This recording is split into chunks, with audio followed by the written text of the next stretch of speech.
Well, it looks like there's a lot of buzz about what's happening with the BRICS nations and what's possibly coming in the next couple of weeks. So here we have BRICS working on our own payment system. Nothing new, but then again, is it? Here's something worth considering. Based upon the recent information we have about BRICS Pay, could this be something that's already available now, just not really talked about? I don't know. Let's find out about this.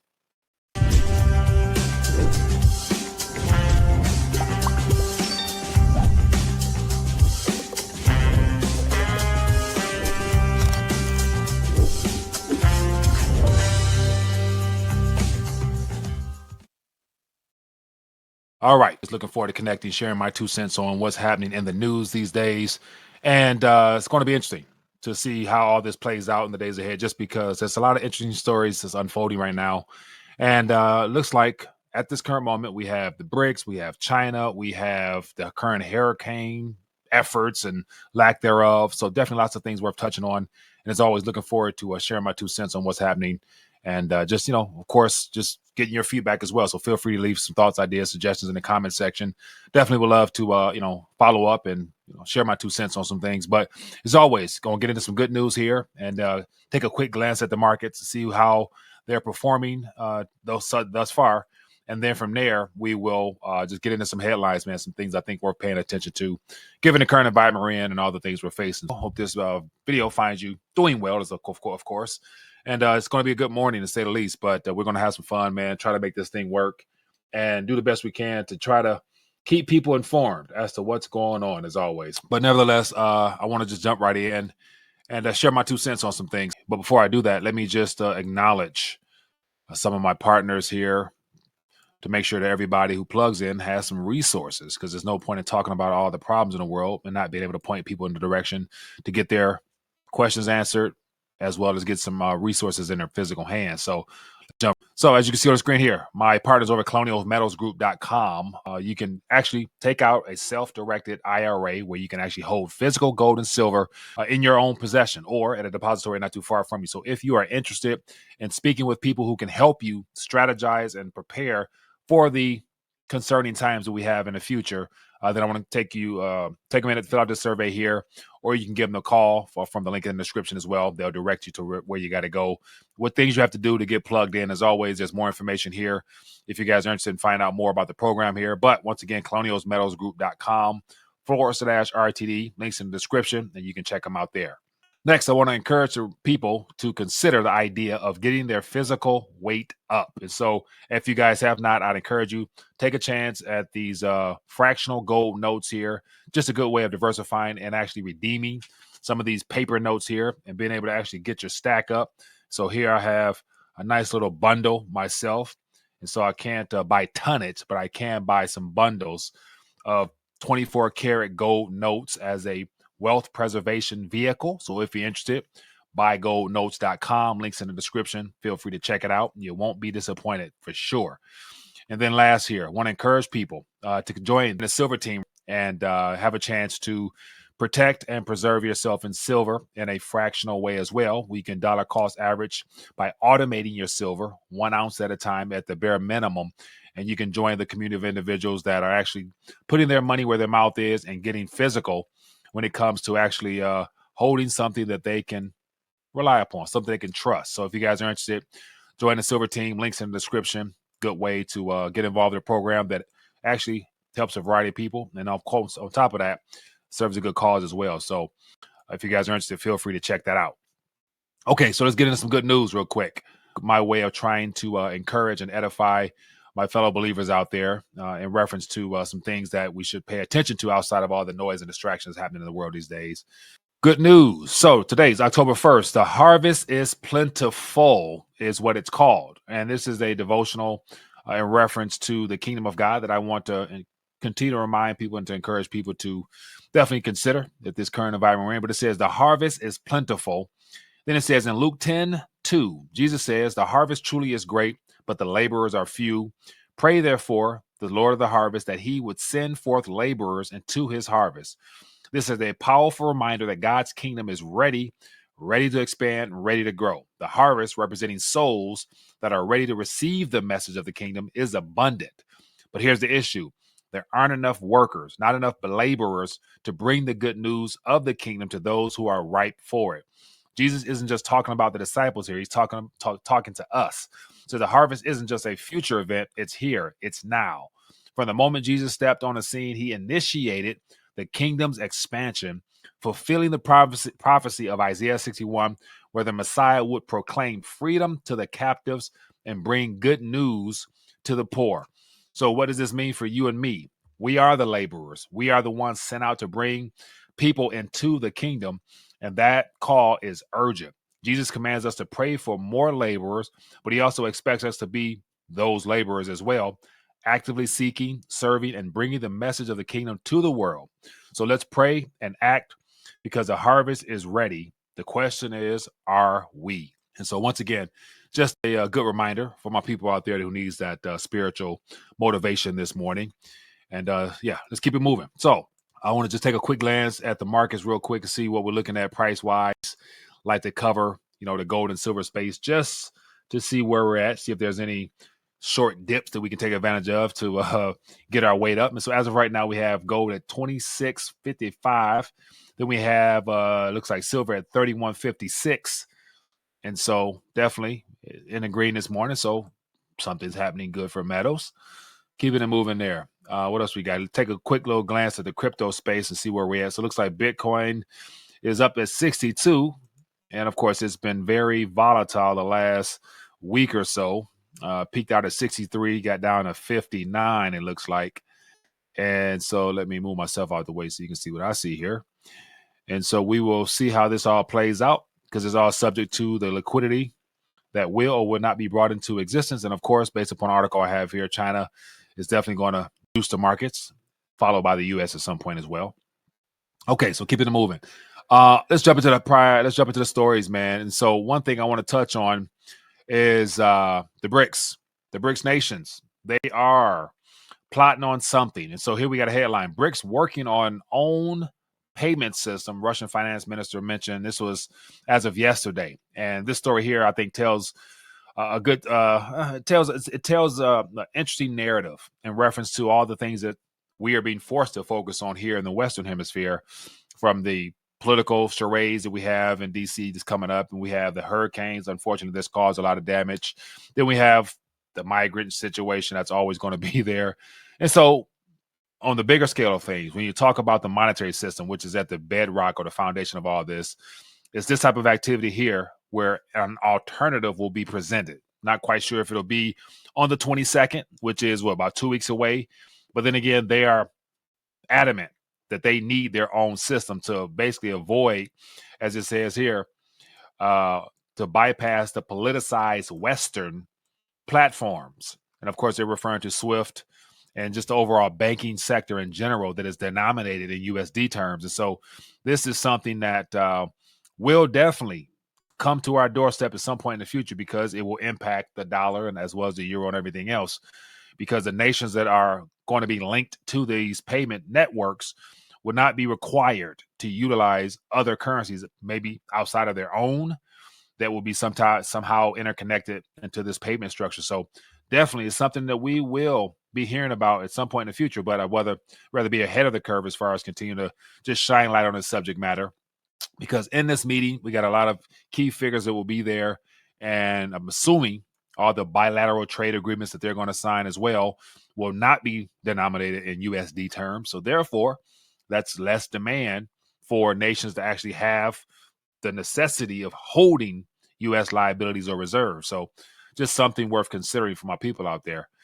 Okay, so let's dive into it even more. Here is something that I thought was interesting. So it looks like the prince will not be attending, but I'm sure he will have some of his delegates there. But it says Saudi MBS will not attend Russia's BRICS summit. And given his country's recent inclusion in this ordeal here, I would have assumed he probably would have attended. But once again, having his representatives there may do the trick. But real quick here, give you an idea as to what his excuse might be. It says Saudi Crown Prince is not expected to attend the Russian BRICS summit later this month, according to the Kremlin, which said the world's biggest oil exporter would be represented by the kingdom's foreign minister.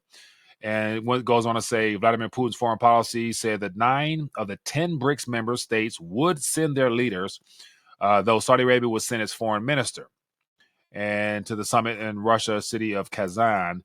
He says he did not give a reason for the expected absence of the prince, known as MBS, but Russia has invited Saudi prince to attend the meeting to the Senate, but as well as whatever. It says two sources with direct knowledge of the matter told Reuters in January that Riyadh was still considering the invitation to join the BRICS. So the prince will not be there. No big deal, because they have leaders from 24 other countries, the UN chief, to attend the BRICS summit in the Kremlin.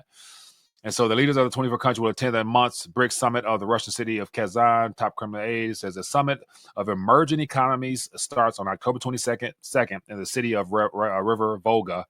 And so it says Chinese Xi Jinping is expected to attend, and Iranian President Mossad Pezeshkian making his first visit to Russia since he took office.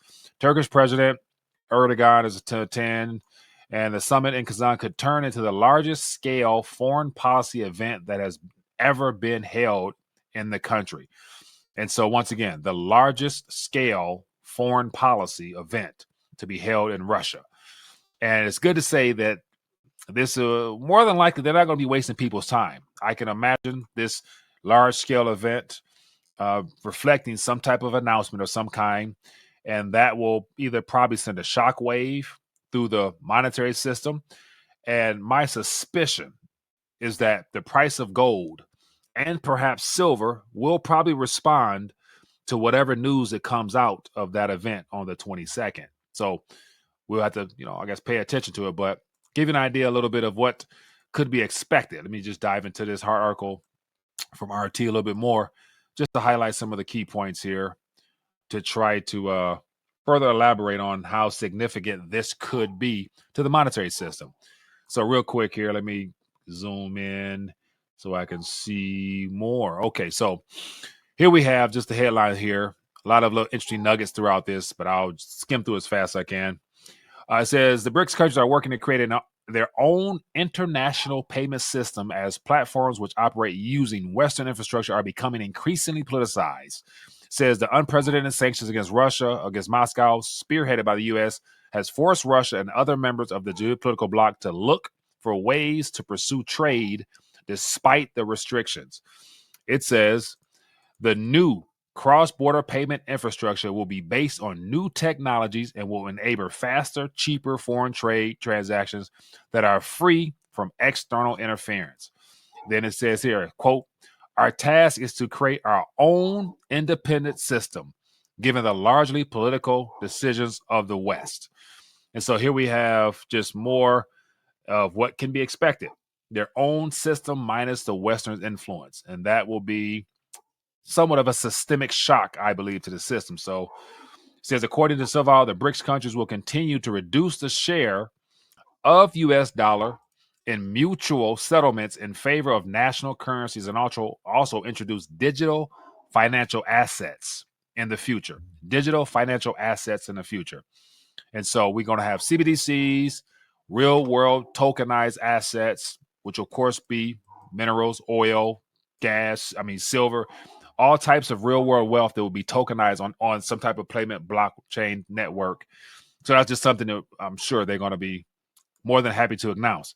But then again, the BRICS has a payment structure that's already out now, and it's called BRICS Pay.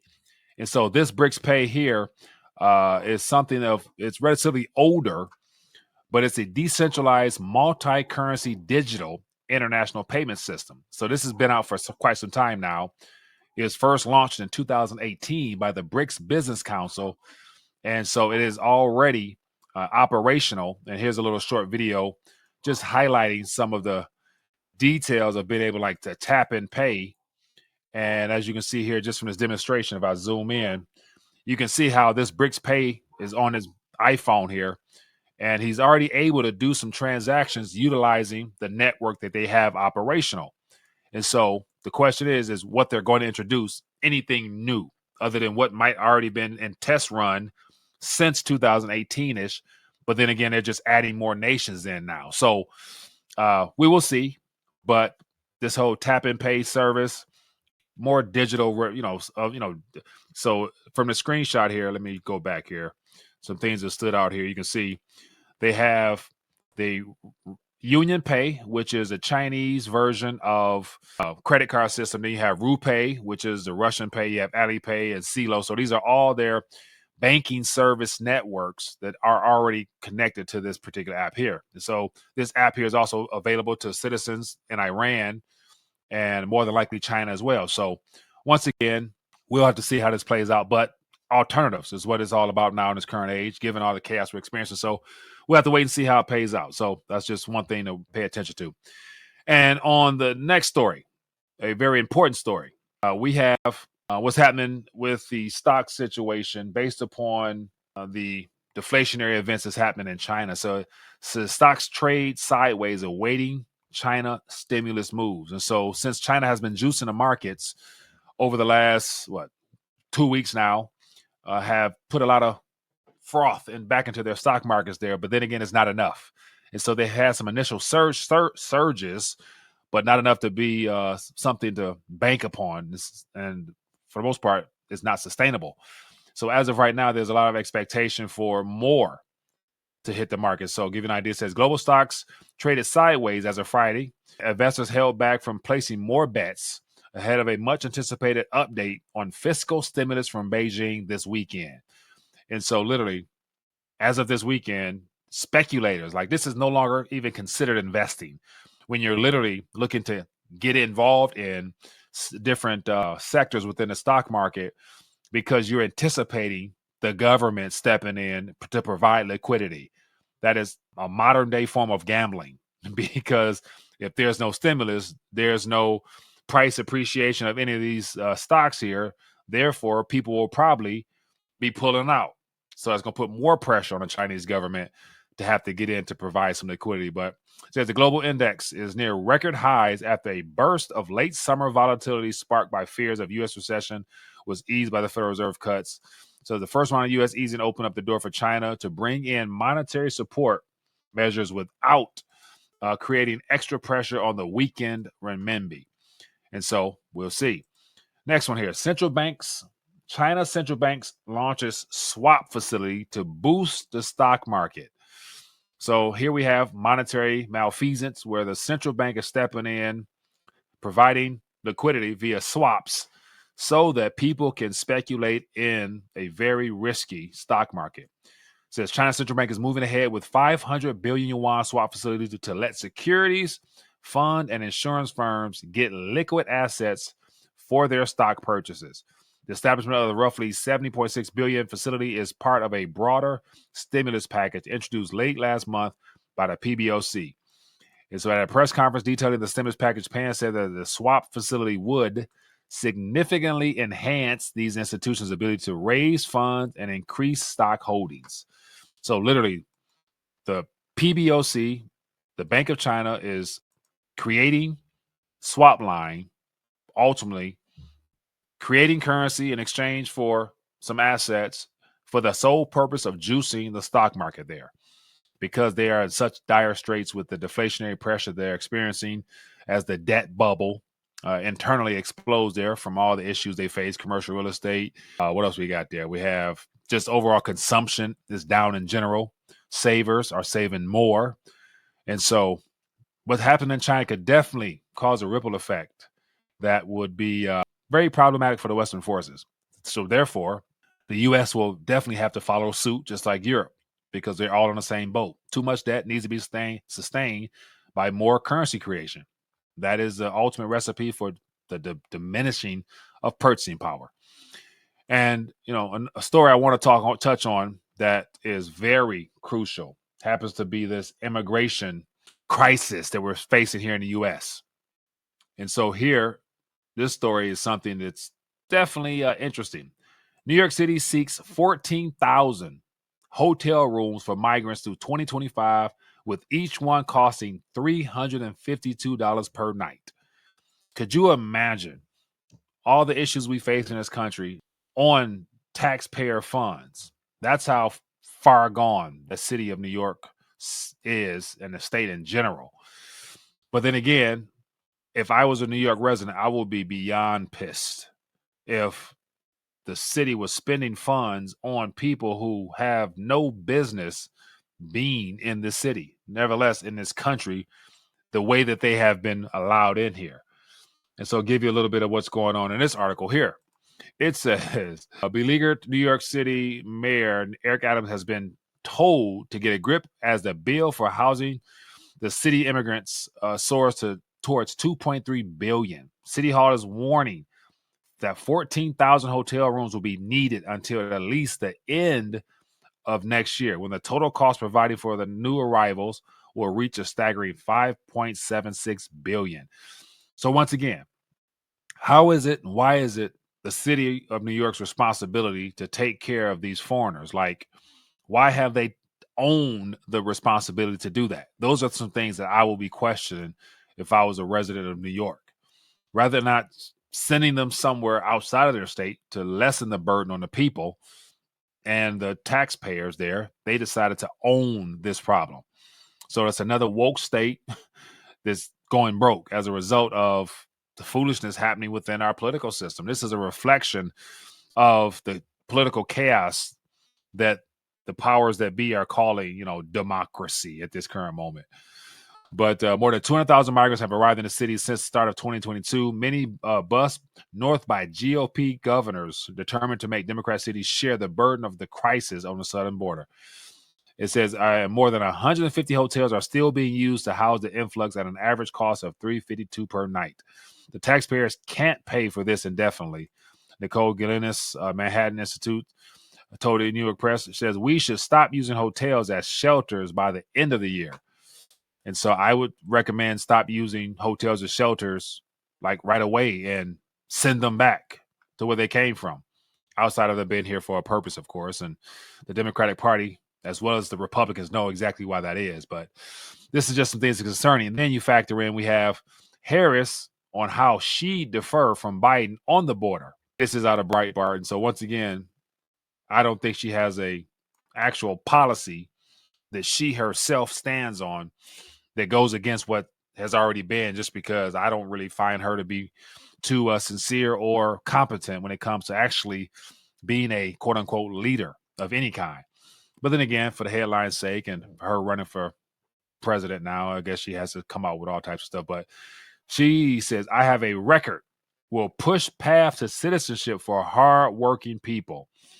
Pushing for citizenship for hardworking people. Okay, hard work. How would you even know that other than the fact they tell you that or you assume that? So ultimately she's lying, because you can't determine who works hard and who's from some type of incarceration, from some prison, from some country or something like that. So, but yeah, this is the foolishness. But during a town hall meeting in the university yesterday, the 2024 presidential candidate Harris responded to a question on what she'd do differently on the border than Joe Biden by stating, quote, she was the top law enforcement officer for the biggest state in the country, California, and will put my record up against anyone in terms of the work I have always done and will always do to ensure we have a secure border. And say that she has done work on trafficking. Harris also stated that she'll do the work of focusing on what we must do to have an orderly and humane path to earn citizenship for hardworking people. Perhaps to distinguish me from the couple of other people. I was the top of law enforcement officer in the big whatever. This is a border state. Oh my goodness. So once again, she has these press conferences where she say nothing, and they don't go too well because people are seeing through this. So the border crisis will continue just because it is what they have deliberately. They, meaning this two-party system, needs major distractions of all kinds. And so while we have a candidate coming out with the mantra of wanting to make things great again and all the things he would do, eliminating all types of taxes, which is going to be more of a burden on our debt load. You can't, pass tariffs to expect other nations to continue to pay us to sell to us. That's not going to happen. And so we're going to have a problem from that side. And clearly this whole, left-right paradigm that they're operating from, there is no solutions from the problems that were created from those same two paradigms. So that lets me know that, once again, I don't expect or have high hopes for any of this at the end of the day. So that's just me. But the border situation will continue because they need this as a major distraction. And how it's all unfolds, we're going to find out after November 5th, when the the votes are still not in. Maybe a week or two after, some states will not announce a winner because of fraud, suspected fraud, and it's going to be complete pandemonium, to say the least. And yeah, so a good story we're paying attention to: the hurricane efforts. And so here we have Hurricane Milton leaves path of destruction across Florida, at least 16 dead. This is something that will linger on for the remainder of this year, the cleanup of this, because of all the damage that was done. You had multiple tornadoes at the same time, lots of damage, destruction. Hurricane Milton made landfall near Siesta, Florida, Wednesday night as a Category 3. So it went from a potential Category 5 or 6 down to 3, which in of itself is a blessing, because if it was even any stronger, it'd have been that much more damage. But at least 60 people died from storm. It says Milton moved across Florida Peninsula Thursday back to the Atlantic Ocean. It says over 2 million customers were without power in Florida as of today, according to Fiat Energy. And so just think about that. No power. I'm sure it's going to be a lot of issues when it comes to the insurance company's response to this. And so Florida is going to be out of commission this upcoming election for the most part. So it's going to be a lot of fraudulent activity there. They're going to open up, the voting ballots to everybody. So it's about to be chaos. And then they're going to use this for politics, as always. So here we have back-to-back hurricanes reshape the 2024 campaign's final stretch. So once again, this headline is, how in the world does this reshape the 2024 campaign? Because as of right now, the Democratic side, based upon all the information coming out from on the ground in the Appalachian region, as well as in Florida, the Democratic Party is not too overly supportive right now or helpful. It's the Republican side that has put forth more effort. So not quite sure how they're going to spin this one, but just from the headlines alone, the mainstream media wants this to be a primary topic worth touching on. But then again, outside of people having already made their mind up, everybody at this current moment know who they would vote for based upon what we're witnessing now and what has been for the last 3 years of this current administration, and then a glimpse at what was operational during the previous administration, was it, his 4-year term. So once again, it's not too hard to see which candidate speaks a better game and which candidate has the best interest of our country at heart. Now, as far as the execution of these plans, both of them will be successful to the degree that nothing will get solved for whatever that's worth. Like, the Republican side will not be able to actually come into agreement on how to alleviate all these taxes that they're looking to alleviate. And then on the Democratic side, the idea of taxing more will only lead to more disruption in the job sectors and everything that comes with that, because you can't do the things that they're talking about doing without somebody footing the bill. And so both sides is going to spin through the wazoo. The deficit is going to grow even larger on both sides. And all along, we have Russia and China that will be deciding to divest even more in our currencies. But what will happen? Ultimately, we're going to witness more of what we've been witnessing already, which I'll show you on the screen right here. We're going to see more activity like this, where it will become even more obvious on how bad fiat is failing, because the gold price will tell us. And so literally, this is the last year of gold. So from November of 2023 at $1,900-ish, all the way up to this point here at $2,600. Just think about how in maybe a year or two, we may see, let me show you a chart that looks very spooky for those that are not invested in gold. So here we have, Zambian Kwacha. And so literally this is the last 10 years. So let's look at the last year. Still climbing up. So no matter how you view it, every central bank currency that's unbacked by anything substantial ultimately fails as the gold prices rises. So this is just the last 2 years. So from 26,000 kwacha all the way to 70,000. Everybody who had fiat lost out. this is what's happening in the currency crisis that we're witnessing right now in real time. So ultimately, at the end of the day, this all boils down to the destruction of purchasing power. People who are stuck only looking at their entire financial worlds in terms of their local, national, legal tender, they're the ones that are being robbed, because governments can only solve the problem that they created by borrowing more, which then gives the central banks the authority to then create more currency, and then it allows the banks to extend the currency base through fractional reserve lending. So it's a trifecta of just misfunction. But anyway, that's how the system goes. So knowing that it's going that way, hopefully you guys are seeing this in real time and doing everything you can to create more opportunities for yourself so that you can divest out of these notes in large portions of them. And of course, have different pots according to your strategies. But at the end of the day, you don't want to be left holding the bag.